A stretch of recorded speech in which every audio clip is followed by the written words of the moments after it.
This is the YouTube edition of my book, A Course in Miracles Workbook Nuggets, which is a study aid for the course's workbook for students. I'll begin by reading my book's commentary on today's lesson over a visual of the book's text. I'll then return with some further thoughts on the lesson. Today's lesson is part of a 10-lesson group that runs from lesson 231 through lesson 240, each of which relates to the concept of salvation as used in the course.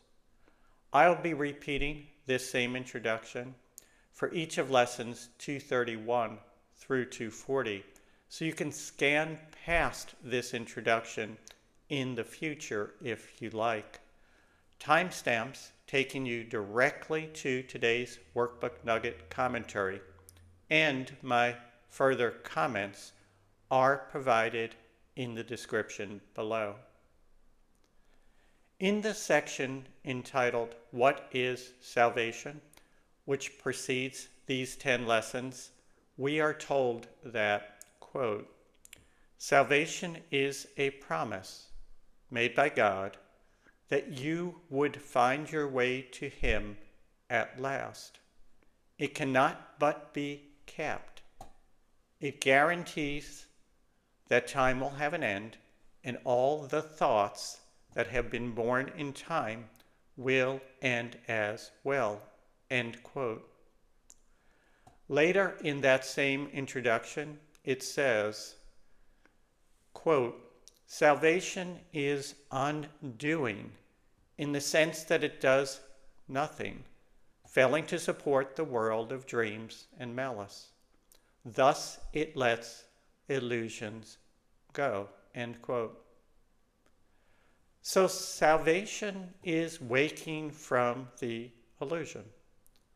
As we are told in lesson 152 of the workbook, quote, salvation is the recognition that the truth is true and nothing else is true, end quote.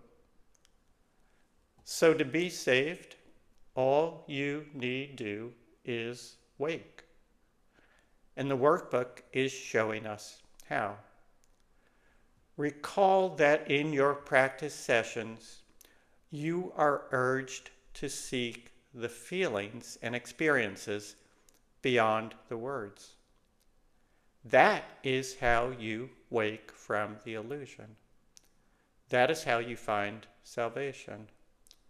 Just reading about it is not enough. Can reading about water quench your thirst? No, only drinking the water can. Today's lesson from my book and my further thoughts follow. A link to the book on Amazon.com is provided below. Lesson number 233, August 21. I give my life to God to guide today. Which part of our mind will we listen to today?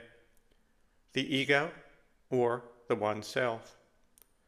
If we are honest and attentive, we can always see that choice.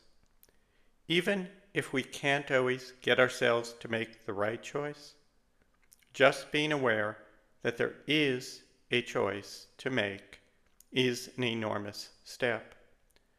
See how often today you can be aware of the choice. The title of today's lesson is, I give my life to God to guide today. The point here, the real import, is that by saying and meaning this, you are acknowledging that up to now, the ego has been in control.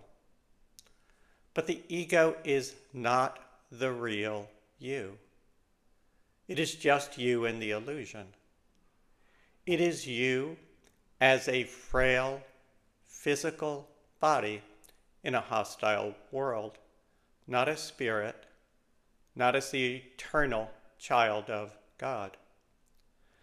So in asking for God's guidance, you are not submitting to a foreign or external power. You are just taking control from your prior guide, the ego. And the way to do that is to remember that you are not your ego. You are the child of God, who, as such, shares God's will.